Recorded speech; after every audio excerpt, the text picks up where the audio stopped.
plaintiff, Leatwan Harrison Stanley, says the defendant is her son, and he was a good kid until his teen years, when he started using drugs and running with the wrong crowd.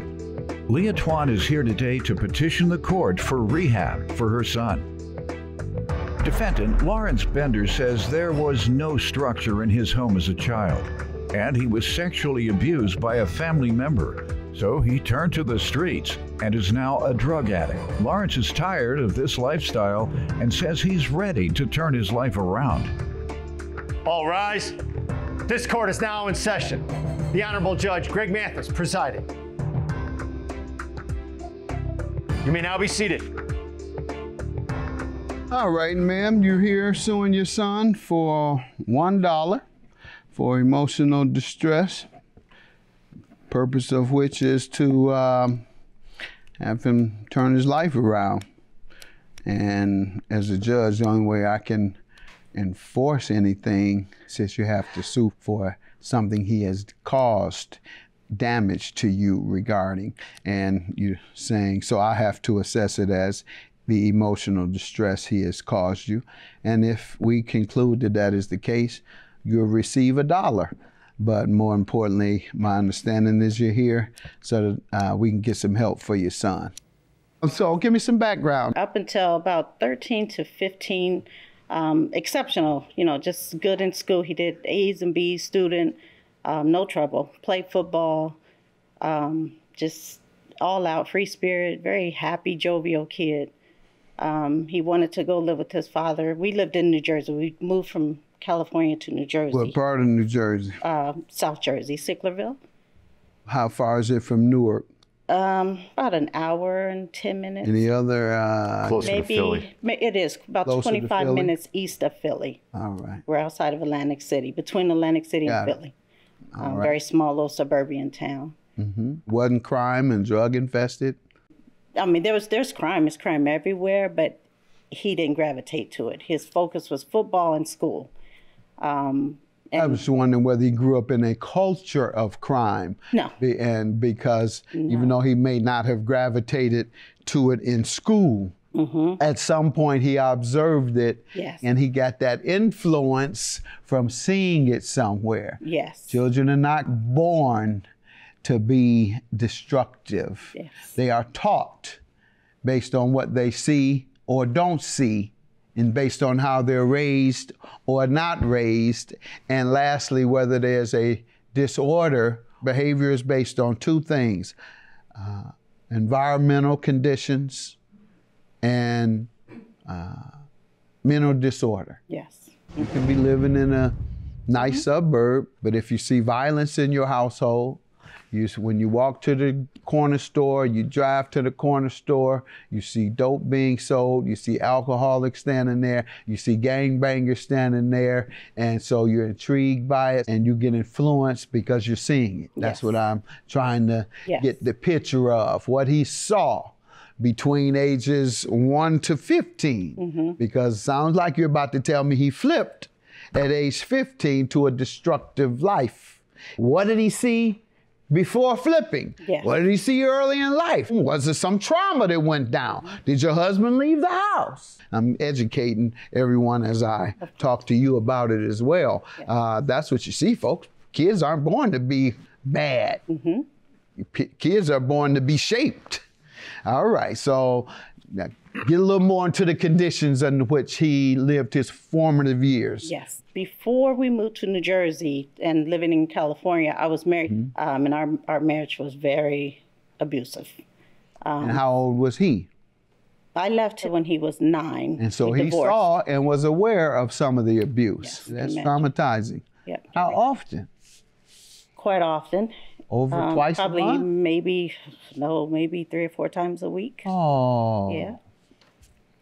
Moved to New Jersey. I met my second husband. He was 9 years old at that time? He was 10 by then. Okay. So how was life for him? That's when he became a good student. It was good. I mean, still don't get that stuff out your mind. That got to be counseled out. Go ahead. So life was much better. Like I said, around 13, he wanted to go live with, between 13 and 15, I'm going to say about 14, 15, he wanted to go live with his father in California. So me thinking that's his dad, he's entitled to be with his father. I would send them every summer to visit with their father, and they would come back home. But when he came back this summer, he wanted to live with him. So I allowed it. He went with his dad. He did well for a few months, and then that's when the trouble started. What part of California? Southern California, Rialto. Okay. Rialto, San Bernardino, forgive me. Not too far from Los Angeles. Not too far from Los Angeles. Was But that a San crime Bernardino and drug? Is that crime and drug infested? Rialto has gotten worse, There you but go. even back then it was not the best. So and then with his dad, I get a call that he had gotten arrested, and he was going before the court. The judge allowed him to have the probation transferred, and if I recall, it was because he was selling marijuana, is what the charge was. So he left California, came back to New Jersey. Same thing happened to me, but I was living a destructive life. My mother sent me to live with my father on the other side of town. I had never really known him. I was 13, getting in a lot of trouble. I was carrying a gun, all of that, and went over there to get straightened out. My dad was a hustler. And so when I saw him hustling as a fence, he's passed now, and I don't want to talk about the dead, but he was a hustler, put it that way. I started hustling too. Yeah, and guess who it was with? The street gang that he was hustling with. So I became a street gang member that he was hustling with. And that lasted about 3 weeks, and my mother found out and came and took me home, and I never seen him again in my life. He observed it, Yes. and he got that influence from seeing it somewhere. Yes. Children are not born to be destructive. They are taught based on what they see or don't see, and based on how they're raised or not raised, and lastly, whether there's a disorder. Plaintiff Leatwan Harrison Stanley is here to get help for her son, who admits he's a drug addict and has been abusing meth for 7 years. My conception was, he don't care about me. Mama whoops my butt and tells me what to do and orders me around and makes sure I do this and that every day. He don't care what I do. In fact, he tell her he don't mind me hooking up with the gang boys. He know what we doing, and he ain't saying nothing. Okay, Dad, I got a TV set. You want to buy it? Sure, son. Here's $50. Go buy you some weed. No, he didn't say go buy weed, but give me $50. I'm going to buy some weed and liquor with my friends, my fellow gang boys. So I say that to say he probably felt that. He really wanted to go over there for the freedom because Mama ran a tight ship. Yep. So I'll go to California, and while I'm here, I'm observing. So, okay, that's what this is. We're going to let him talk shortly, but then you say he got in trouble. What do you get from that? Like, if you're in juvenile detention center, you're learning worse traits than what you came in there Slicker with. and sicker is what they call it. Absolutely. So, like I said, the judge called me. We did the video call on the phone and everything, and they said they would allow the probation to be transferred back to New Jersey because he did better in New Jersey than he did in California. So they sent him back to New Jersey. Probation was there. He had to check in every week and was drug tested. He would fail drug tests with marijuana in his system. So they ordered him into detention center. How old? By now, he's about 15, because this was over a period of a year. How long did he stay there? 15 to about, maybe not even quite 16. He was only in for a little while, maybe about 2 or 3 months he was in there. And then they kind of started weeding him out by letting him do home visits on the weekend, and then eventually he was out.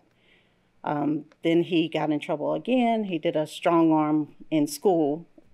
He held onto a little boy and took his cell phone from him. And then he was ordered back into juvenile detention center. How long? He was in there for about a year. While he was in there, he picked Strong up arm robbery? Yes, he picked up culinary skill. He got a certificate in culinary arts. Was doing well in there. Once he got out, relocated with friends on the street, which were older. His friends were older guys. And the trouble really began. That's when it went from marijuana to dipping marijuana in what's called wet. He would come home high as a You say what's kite. called wet? Like the judge don't know what this is. He's a square, so I better explain. I'm the square. That's what that is. Wet as an angel dust. I believe, yes, Sherm. Sherm, yes. Yeah. He's telling me. Let me hear from you, young man, and then we'll get back to your mom for some more information. You give me a perspective on your life growing up. I love my mom. Some things she's not saying. As a child, from 5 to 10, I was also molested by my cousin. So my dad, he was on us about doing our homework. He was on us about cleaning up. He was. He was showing my brother responsibilities. She was showing my other brother how to be responsible. And I was just going through life as a kid, as a child. Now, us going... That's from 5 to 9, you say? Yes, sir. You learned all this responsibility. No, I didn't learn nothing. I went by life from 5 to 9 just being played Oh, around. I thought that's what you said. He My taught older you to brother. make your bed. He taught you Who taught you? Who were you referring to when you said I was taught to make my bed and be responsible? It went in one ear right out the other. I wasn't listening. Okay. And my mom... Why and do my you think you father- weren't listening? Probably because I was getting molested. Okay. And I went through life, and honestly, Does your mom know? I've talked to her What about point? it. I've talked to her about it. At what point? How A old? few years ago, like 3-4 years ago. That's the first time you told her? Yeah. And going back and forth to New Jersey. Obviously, you didn't want to mention that today? No, I'm sorry, but it wasn't a few years ago. I just learned of that this year. You did learn of it recently, and that's all he's saying, is that he held it in until that time. And so put that on top of everything else. That is certainly the biggest trauma he has suffered. And so that's why I'm trying to put all this in perspective. Was it environmental, or does it deserve some other further observation that's going on there, disorder type? And so it's sounding like it's environmental. So I'm hearing something now that almost makes the whole story easy, the whole narrative easier to understand. So that happened to you from age 5 to 9? Yes, sir. We would get up early in the morning. She would wake me and my brothers up and drop us off at our grandma's house 3-4 o'clock in the morning every day. Really? Every morning. Not with your mom, not living under your mother's roof? No, she would drop us off to our grandma's house. Because I worked and also went to school. Okay. Yeah, and Got she it. would help get them off to school Okay, in the morning. no, I'm with it. And you were able to, as a result, you were able to move out and get out of that situation. So I'm with you. My mother worked midnights. I know that's right. And I'm not shunning her. I'm tired. I'm tired of holding in stuff.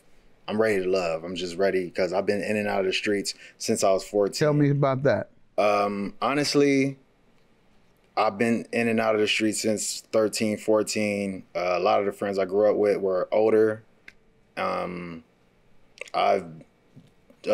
tried drugs, PCP, marijuana, pills. I started doing crystal meth 2014. I came back to California, started dealing with some people that I shouldn't have dealt with, and I regret dealing with them because now I suffer from addiction. I have an addictive personality. I've always had an addictive personality as a child. Growing up, it wasn't like I was a good kid. I'm not gonna lie. I always used to get suspended from school.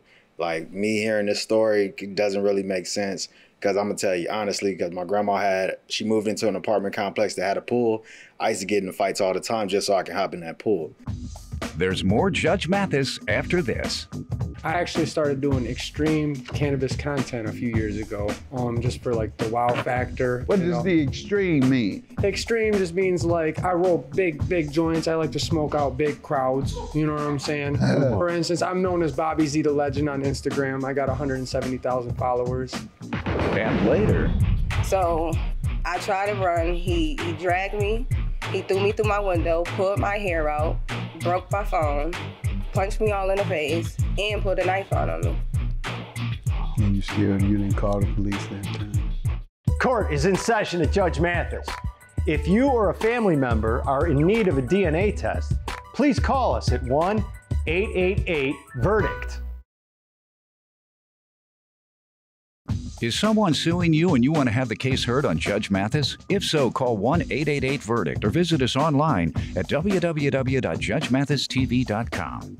If you're in juvenile detention center, you're learning worse traits than what you came in there Slicker with. and sicker is what they call it. Absolutely. So, like I said, the judge called me. We did the video call on the phone and everything, and they said they would allow the probation to be transferred back to New Jersey because he did better in New Jersey than he did in California. Plaintiff Leah Harrison Stanley is here to get help for her son, who admits he's a drug addict and has been abusing meth for 7 years.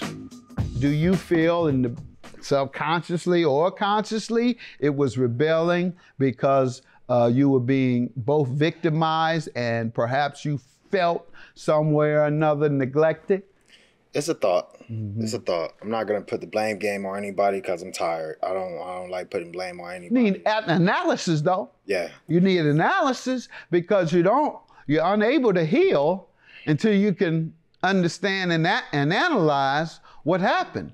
Now, had you concluded that it was a big factor in your rebellion was from you being molested? Had you already concluded that? Yes, sir. All right, and had you concluded that the trauma your mother suffered also may have played a role? Yes, sir. Okay, so if you've known that, then I see why you might be tired. I don't know. Tired of thinking about it? Is that what you're saying? Yes, because it's not out of you and you just can't get tired and it go away. Yeah. You have to go for counseling if it still plagues you. And they provide that in drug rehab, and hopefully you're going to allow me to send you to rehab to get some help. I would greatly appreciate it. All right. Excellent, excellent. And tell me more, whatever you want to tell me about yourself. Sometimes it's therapeutic for you to tell others and letting others hear it. And it could be helpful to other people. It could be a cautionary tale. Anything else you want to tell these young people that how you got involved in this stuff? Young, older men, I heard that. And I heard the trauma, but what could you have done differently? Listen to my parents as they were trying to guide me instead of looking at their mistakes and, being combative with what they were trying to tell me instead of, pushing it through one ear and out the other, actually listening and obeying my mother because, things happen. Well, let me say this so that the young people can understand as well that in my opinion, all the listening and obeying and desire to obey will have little effect while you're in a culture of molestation. We also want to let people know that they should go to somebody. That's what I wanted to hear you say, that y'all should go to somebody before you get too far down the line, so that you can get help or escape the situation. And even if the situation ends, you still need counseling because that's one of the most traumatic things that can happen to a person. You were severely traumatized, whether you know it or not. And that's what folks don't know, whether you know it or not. Things happen to you, it has an effect. When, how, what, who knows? But there's laws of nature, cause, effect.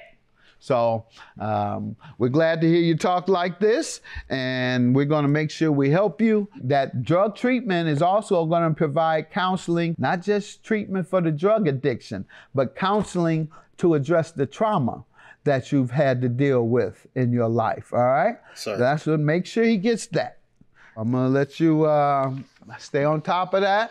Don't press him too much. You seem to be a very, very insightful woman, and that's why you brought him here to me. And I appreciate that.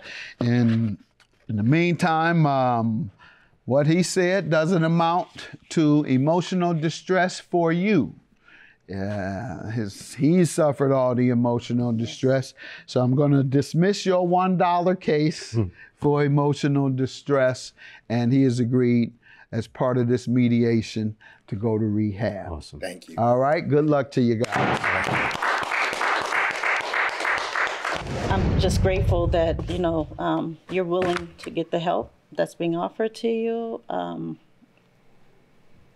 It's been a lot of breakdown over the years, you know, and I just want us to build. I want my family back. I want my kids to be whole.